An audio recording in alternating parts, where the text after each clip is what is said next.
Bonjour à tous, c'est notre premier cours, donc je vais commencer par me présenter. Je suis votre chargée de cours et de TD, Madame Meklish-Kenza. Vous allez m'avoir tout au long de ce semestre dans ce module qui est sécurité informatique. Donc dans ce module, qu'est-ce qu'on va voir? On va voir un peu de tout, surtout en termes de défense, de mécanismes de défense, que ce soit la détection des attaques, que ce soit euh, la mise en place de certains éléments, comme par exemple s'assurer de la confidentialité, etc. Donc, les bases de la sécurité. Il faut savoir que l'une des bases de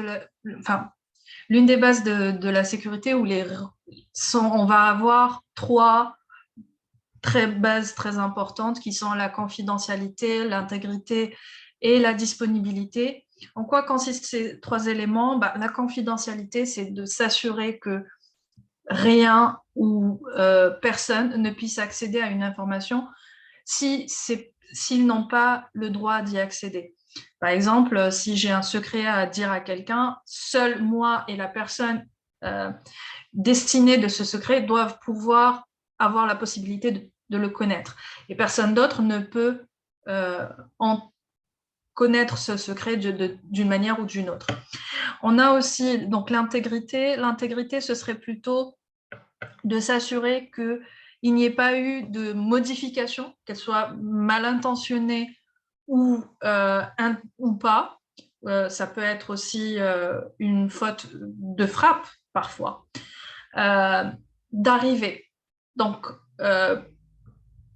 c'est important puisqu'on aimerait être sûr que l'information qui a été produite n'ait pas eu un changement, qu'il n'y ait pas eu de changement sur cette information, que ce soit pendant qu'elle est dans la base de données, s'il n'y a pas eu de changement intentionnel, ou que ce soit en transit. Donc, si vous envoyez, par exemple, un mail à quelqu'un, vous n'avez pas envie que ce que vous envoyez et ce que la personne reçoit ne soit pas la même chose. Donc, ça, ce serait l'intégrité. Et la disponibilité, on est dans un monde où tout doit être disponible au plus vite, quoique Internet en Algérie, bof, bof, hein, donc c'est pas forcément aussi simple que ça. Mais si on regarde dans les incidents de coupure d'Internet ou quoi que ce soit de par le monde, par exemple, quand en septembre dernier, Facebook a eu une coupure pendant pratiquement une journée, je ne me rappelle plus exactement combien de temps, et le fait que Facebook soit non disponible a fait que Facebook ait perdu, je crois, aux environs de plusieurs millions de dollars en même pas une journée. Ça vous donne une idée à quel point la disponibilité est importante. Donc ça, c'est la triade de la sécurité, donc de base, mais ce n'est pas les seuls. Généralement, on va rajouter deux autres qui sont l'authentification et la non-répudiation. L'authentification, c'est le fait que les personnes ou les acteurs qui communiquent sont en fait s'authentifient auprès des autres. Donc, pour pouvoir avoir un accès à des ressources.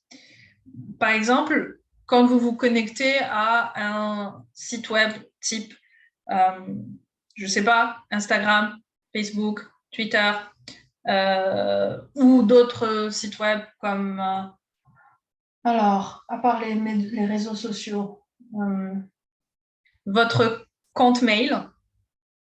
Donc, l'une des choses qu'on va vous demander, c'est votre nom identifiant et mot de passe. Donc, ça, le fait de donner son identifiant et mot de passe et ensuite qu'il y a tout un processus derrière, c'est ce processus-là qu'on appelle l'authentification. Il n'y a pas que ça, il y a d'autres manières de s'authentifier, on verra ça au courant de ce module. On a aussi la non-répudiation. Donc la non-répudiation, à quoi elle consiste? Elle consiste au fait que si quelqu'un a fait quelque chose, il ne peut pas nier avoir fait cette chose. Une des manières les plus simples, ce serait par exemple avec l'utilisation de journaux log, donc de journalisation, ce qui va permettre d'avoir les éléments de, voilà, c'est telle personne qui a fait telle chose sur tel endroit ou qui a manipulé telle information, telle donnée. C'est un peu ça, mais il y en a d'autres moyens. Donc, ces 5 éléments sont vraiment les éléments de base de la sécurité et c'est ce qu'on essaye à tout prix de mettre en place dans un système. Ce n'est pas facile forcément de les mettre en place, mais c'est l'objectif premier l'objectif premier de la sécurité, c'est que ces 5 éléments existent. Alors, pas forcément les 5 en même temps, parce que ça dépend de ce qu'on veut sécuriser, ça dépend de comment on veut sécuriser, ça dépend du risque qu'on est prêt à accepter. Mais on ne parlera pas du risque dans ce module. Donc, voilà. Donc, tout au long de ce semestre, ce qu'on va faire, c'est voir un peu les méthodes permettant de sécuriser ces éléments-là, comme le chiffrement, par exemple, comme les méthodes d'authentification. Donc, on va voir en premier lieu les modèles de contrôle d'accès. C'est l'une des premières choses qu'on verra. On va voir, donc dans les modèles de contrôle d'accès, on a plusieurs modèles. On va avoir les modèles qui vont être discrétionnaires. Ça veut dire qu'il n'y a pas de règles à proprement parler, mais c'est le propriétaire d'une ressource qui va dire telle personne a le droit d'accéder à cette ressource ou pas. Et puis, on a aussi des modèles de contrôle d'accès type obligatoire. Et là, il y a des règles mises en place où c'est le système qui va les imposer. Et on va avoir deux types dans ce modèle de contrôle d'accès qui vont être des modèles type BIBA pour l'intégrité ou des modèles type Bella Padula pour la confidentialité. On va aussi voir tout ce qui est contrôle d'accès basé règles et contrôle d'accès basé rôle.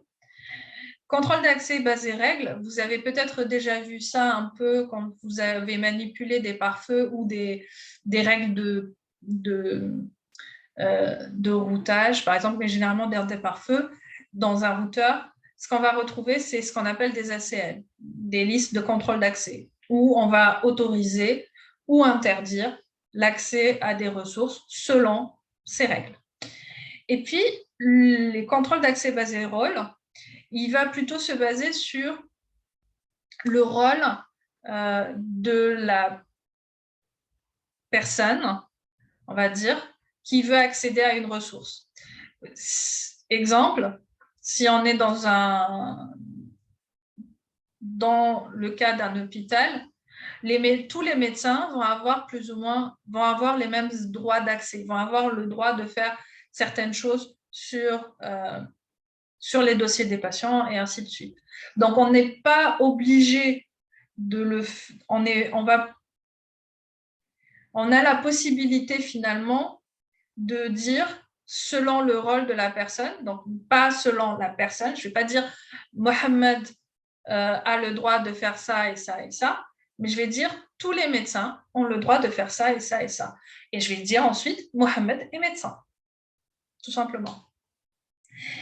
Puis on va voir certaines techniques d'authentification comme Kerberos, SSO, etc., qui sont souvent utilisées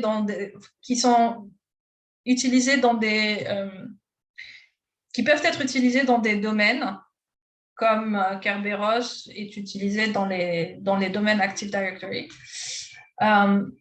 Et puis, donc ça va nous permettre d'assurer une authentification, entre autres.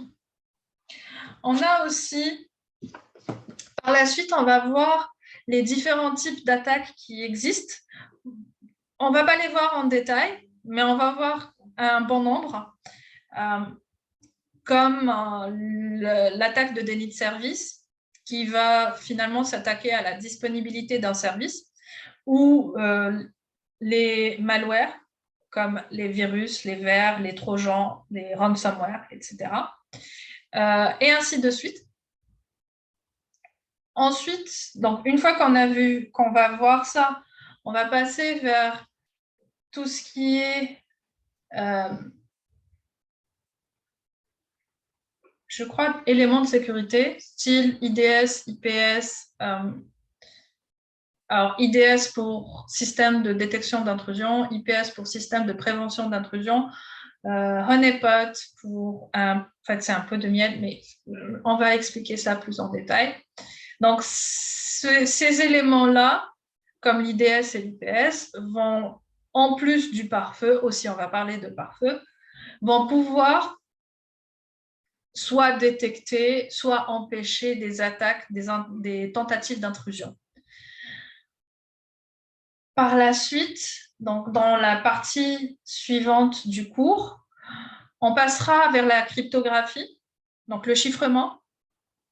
La cryptographie, c'est tout ce qui va prendre un texte clair, comme ici, vous voyez sécurité informatique, c'est un texte clair qui est lisible de tous, en un texte incompréhensible si on n'a pas les éléments nécessaires pour les lire. Donc, c'est ce qu'on a, et on le fait grâce à des méthodes, des fonctions de chiffrement. Alors, dans le chiffrement, on va voir plusieurs. On va voir d'abord les chiffrements classiques, ce qui existait au courant de l'histoire, qui n'est plus utilisé, mais qui est intéressant d'avoir comme étant une base pour la compréhension du chiffrement moderne. Ensuite, on verra justement les deux types de chiffrement moderne. Le chiffrement, alors il n'y en a pas que deux, mais c'est ceux dont on va voir. Le chiffrement symétrique et le chiffrement asymétrique. Donc, il y a en fait la grosse différence entre les deux, c'est que dans le chiffrement symétrique, pour chiffrer et déchiffrer, on va utiliser. Donc, chiffrer, c'est le fait de prendre un texte clair et de le transformer en un texte incompréhensible. Déchiffrer, c'est de prendre un texte incompréhensible et d'appliquer une fonction pour le transformer vers un texte compréhensible, texte clair. Donc, on va utiliser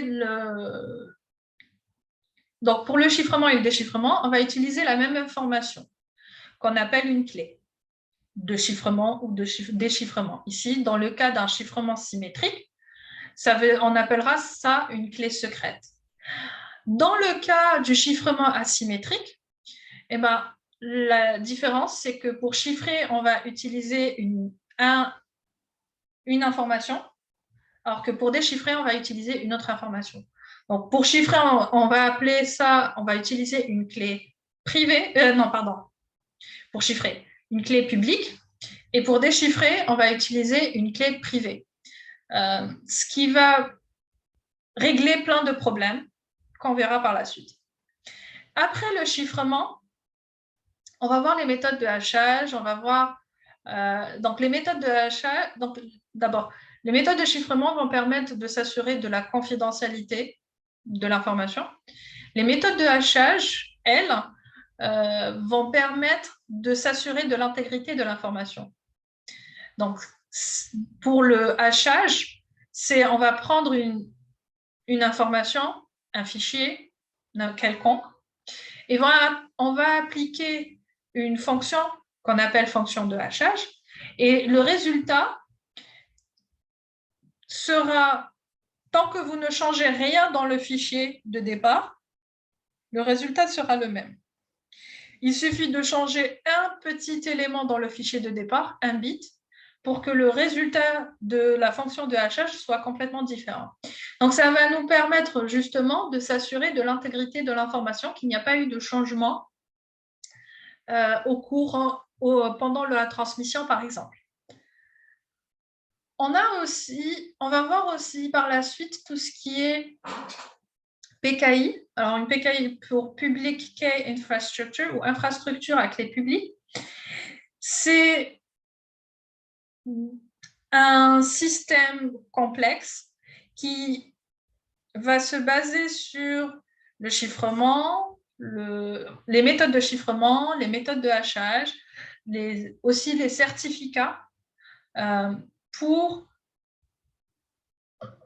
dire, voilà, tel service ou tel serveur, c'est bien lui, ou bien telle personne, c'est bien cette personne. C'est un genre de carte d'identité numérique pour un service, si on veut. Je suis en train de donner une vue vraiment très grossière de la chose. Et ça permet finalement, quand vous naviguez sur le web et que vous ouvrez une page web, dans le navigateur, quand ça passe vers l'HTTPS, par exemple, vous allez avoir un cadenas. Et ben, pourquoi il y a ce cadenas? Parce que déjà, ça vous dit comme quoi les informations allant entre vous et le serveur sont chiffrées. Et ensuite, ça vous donne aussi le certificat du serveur, du service auquel vous êtes en train d'accéder. Et ça vous permet de vérifier justement ce certificat, ça permet de vérifier comme quoi le service est bien celui qu'il dit être. Et ça met en place un environnement de confiance, entre guillemets. Et c'est ce qu'on va voir tout au long de ce semestre, du début jusqu'à la fin. Bien sûr, c'était un aperçu très rapide et de ce qu'on verra. Alors, mais vous allez me dire, finalement, pourquoi parler de sécurité informatique? Finalement, alors, il faut savoir que la perte des entreprises à cause d'une mauvaise gestion ou d'un problème de sécurité était déjà estimée à 16 milliards de dollars en 1997. Alors maintenant, on est arrivé à quelque chose de beaucoup plus grand.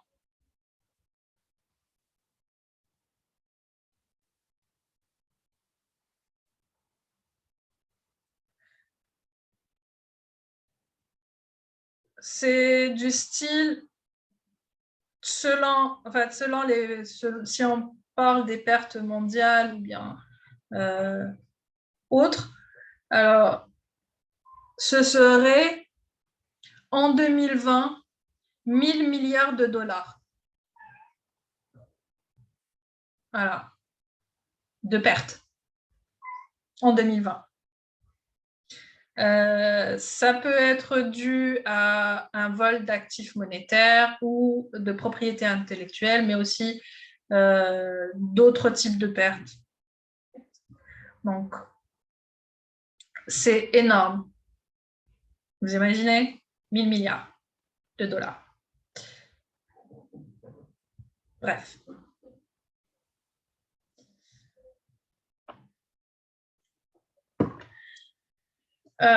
Donc, ces chiffres sont devenus beaucoup plus grands parce que, bien sûr, il y a beaucoup plus d'échanges sur Internet et sur les autres réseaux de télécommunications.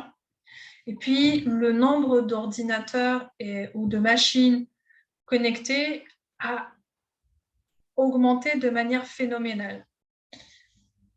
Si vous prenez, par exemple, juste chez vous, je ne vais pas dire à la maison, si dans les années 90, début 2000, peut-être vous aviez peut-être un ordinateur, et encore, beaucoup n'en avaient pas en Algérie. On est passé de un ordinateur dans une maison entière pour une famille de 5, 6, 7 personnes, va savoir. ou encore même pas d'ordinateur à la maison, puisque les gens partaient au cybercafé pour pouvoir utiliser un ordinateur ou accéder à Internet, à rien que chez vous, vous devez avoir les téléphones portables probablement qui sont connectés selon le nombre de smartphones que vous avez à la maison. Vous avez les ordinateurs, laptops, tablettes. Il y a des télés connectées aussi et des caméras connectées et ainsi de suite. Si je prends l'exemple de chez moi, les montres connectées aussi. Si je prends l'exemple de chez moi, je peux dire qu'il y a au moins 1, 2, 3, 4, 5. Il y a au moins 6 ou 7 objets connectés entre ordinateurs, etc. Ordinateur, téléphone, télé, et ainsi de suite, alors que nous ne sommes que 2. Donc, vous pouvez imaginer ce que ça peut être ailleurs. Voilà. Donc, c'est très important de sécuriser parce qu'on risque de perdre plein de choses et en fait, surtout de l'argent, grosso modo. On a plusieurs causes de l'insécurité. Vous avez la maladresse. Ah, bah, j'ai effacé un fichier sans faire exprès, par exemple. Ou bien j'ai fait tomber mon téléphone, il s'est complètement cassé. C'est une possibilité. Ou le laptop. Vous avez l'inconscience et l'ignorance. Les gens ne sont pas forcément formés à savoir ce qu'ils doivent faire, ce qu'ils ne doivent pas faire. Et des fois, même s'ils sont formés, ils sont inconscients de l'impact de ce qu'ils font. Vous pouvez avoir aussi le mécontentement. Donc, si un employé est mécontent dans son entreprise, il pourrait très bien causer un problème exprès. Ça peut être de la malveillance, de la malhonnêteté. Ça peut être aussi des incidents liés au matériel. Le matériel peut tomber en panne. C'est quelque chose qui peut arriver. Ou alors, vous avez aussi des incidents liés au logiciel, des bugs logiciels, par exemple. Vous pouvez aussi avoir des catastrophes naturelles. Habitant à Alger, les catastrophes naturelles les plus plausibles vont être l'incendie. Enfin, l'incendie, c'est pas vraiment naturel, mais enfin, on va dire l'incendie. Vous pouvez avoir des inondations. Il y a souvent des inondations lors des premières pluies à Alger. Vous pouvez aussi avoir les tremblements de terre. Ça, c'est des catastrophes naturelles qui pourraient endommager votre système. Et vous avez aussi des catastrophes non naturelles, comme un incendie volontaire, ou alors quelqu'un qui décide de mettre une bombe, ou enfin, ça peut être plein de choses. Donc, c'est pas limité. Et donc, tout ça sont des causes des problèmes qu'on doit gérer. Selon ce qu'on accepte, selon le risque ou le niveau de risque qu'on accepte. Donc, il y a une citation de Bruce Schneier. Bruce Schneier est un scientifique très connu dans le monde de la sécurité informatique et plus spécialement dans le chiffrement, puisqu'il a été l'un des chercheurs qui ont créé le système RSA, qu'on verra par la suite. Il a dit, c'est traduit en français, et le gars est toujours vivant. Dans le monde réel, la sécurité fait intervenir des processus, elle fait intervenir des technologies préventives, mais aussi des processus de détection et réaction, et un système complet de forensique, alors forensique pour dire investigation, pour traquer et poursuivre les coupables. La sécurité n'est pas un produit, mais un processus en lui-même. Alors, qu'est-ce qu'il veut dire par là ? Ce qu'il veut dire ici, c'est qu'en réalité, la sécurité, c'est pas juste mettre un pare-feu, un IDS, un IPS, je sais pas, un antivirus, et puis laisser les choses faire, etc. Non, c'est pas ça. Donc, la sécurité, c'est en premier lieu, on doit faire intervenir des technologies préventives. Oui, il faut qu'il y ait quelque chose, des outils permettant de prévenir les attaques, mais aussi des processus de détection. Alors, parfois, même les technologies préventives ne vont pas permettre de prévenir toutes les attaques. Donc, ce serait bien d'avoir une manière de détecter si quelque chose est passé au travers. Et quand on détecte, il faudrait savoir comment réagir. Donc, quelle est la réaction à faire? Qu'est-ce qu'on doit faire? Est-ce qu'on va devoir, je ne sais pas, arrêter la connexion? Est-ce que ça dépend? Ça dépend du problème. Un système complet d'investigation. Donc, s'il y a eu une attaque qui est arrivée, donc l'attaque est arrivée, elle a pu accéder au système. Que l'attaque est réussie ou n'est pas réussie, on doit faire de l'investigation, donc pour savoir comment. Alors, première des choses, comment l'attaque a pu accéder. Quelle est l'attaque? Comment elle est arrivée? Par quel chemin elle est passée? Qu'est-ce que l'attaquant a pu récupérer comme information? S'il a pu récupérer des informations, qu'est-ce qu'il a fait quand il était dans notre système? Si, bien sûr, ça a marché, enfin, si l'attaque a marché.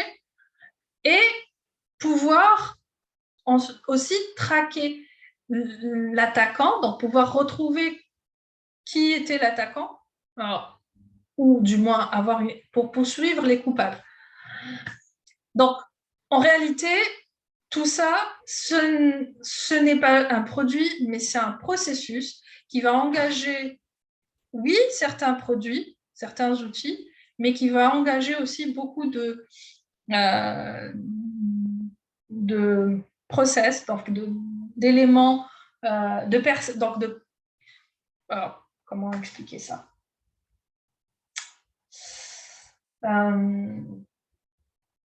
Vous voyez comme quand on parle d'un algorithme et on dit on va faire ça, puis ça, puis ça, si on a ça, on va faire ça, et ainsi de suite. Ben, c'est ça. Où il y a aussi une importance sur la formation de l'être humain, des êtres humains, pardon, qui travaillent dans la sécurité du système. Donc, je pense qu'on va s'arrêter là. C'est notre premier cours. Alors, si on n'a toujours pas l'emploi du temps pour la semaine prochaine, on garde cette séance. Donc, c'est, je crois, une heure de cours donc une heure de cours. Et si on a entre-temps l'emploi du temps, ben, dans ce cas-là, on va suivre l'emploi du temps qui nous a été envoyé. Voilà. Avez-vous des questions? By the way, j'ai oublié une chose. Votre délégué m'a demandé est-ce que certains étudiants voulaient communiquer avec moi. Alors oui, vous pouvez communiquer avec moi directement sur Messenger. Ce n'est pas la peine de m'envoyer une demande d'amis parce que je n'accepterai aucune de vos demandes. Donc, envoyez des messages sur Messenger. Aucun problème, je les lirai. Mais c'est parce que j'ai eu quelques demandes d'amis sur Facebook et non. Voilà. C'est tout. Voilà. Donc, les demandes d'amis, c'est non. L'envoi de messages par Messenger, c'est OK. Sur ce, si vous n'avez aucune question, c'est fini pour aujourd'hui.